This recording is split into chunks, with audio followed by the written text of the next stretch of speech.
Well, hello, Good Hope. We're together again in another release of our weekly HopeCast, where I will answer questions that come to me from time to time, or others in leadership. And I want to address something that came to me as people were reading through the Bible 365, and they were in the Old Testament and in the Law. And the question is we see circumcision referenced in the Old Testament, and what was that really about and why?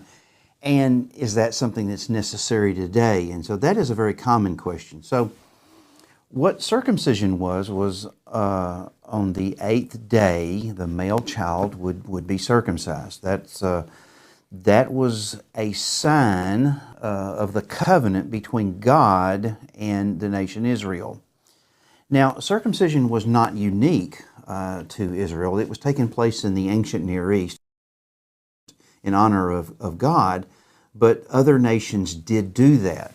So what God did was took something that was already common to the Hebrew people, and He did that. He says, but you will do this, and it will be the sign between you and I.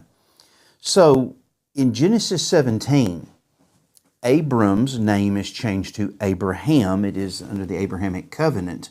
And so the sign of the covenant that was the father of the Hebrew nation, the Jews, the Israelites, was circumcision. And so Abraham and his household, the males, were to be circumcised. Now, the word covenant, this is what this points to, and the Hebrew word is called berit. What berit means is that there is a cutting of a covenant. Where you see a description of the cutting of the covenant would be in Genesis 15, when Abraham cuts the animals in half and you the image of God walking between the animals. That was a covenant ceremony, and so the covenant is cut. So the sign of the covenant between God and Israel is not the animals, but it is the circumcision of the male child at the eighth day of life. That's when the vitamin K in the blood on the eighth day peaks, and so it helps with clotting. So God obviously knew what He was doing. And so the nation was to be circumcised. All the male children were to be circumcised, and that was again the covenant between God and His people.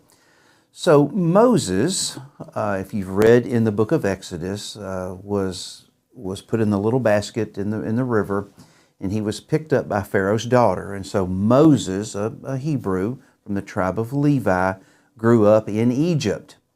Well, he fled Egypt and went out into the land of Midian. Now, he is a Israelite in the land of Midian.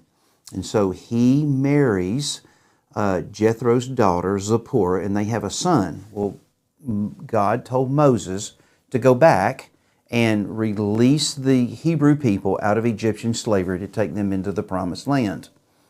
And so as Moses and Zipporah and their son are getting ready to go back into Israel, Moses had not circumcised his son, and God was very upset. So God took this very importantly, and so Moses circumcised his son. Well, what about today? Well, we see in Jeremiah 31:31 that God is going to write on the heart of His people. So that's a foretaste of the new covenant. And then the cutting of the covenant would be the covenant between God and mankind that would be in Jesus Christ. He died, He bled, and He died on the cross. So there was the blood transaction, the forgiveness that we would see in the new covenant. So circumcision is not required today. What we see is a circumcision of the heart that we're in covenant with God, and that would be in Romans chapter 2, verses 25 to 29. There would be the circumcision of the heart so that we would surrender to the Lord. So the sign of the covenant today, you will see that we do baptism. Now, baptism points back to your death, burial, and resurrection. But it also points to your death, burial, and resurrection in Christ, who died on the cross and shed His blood.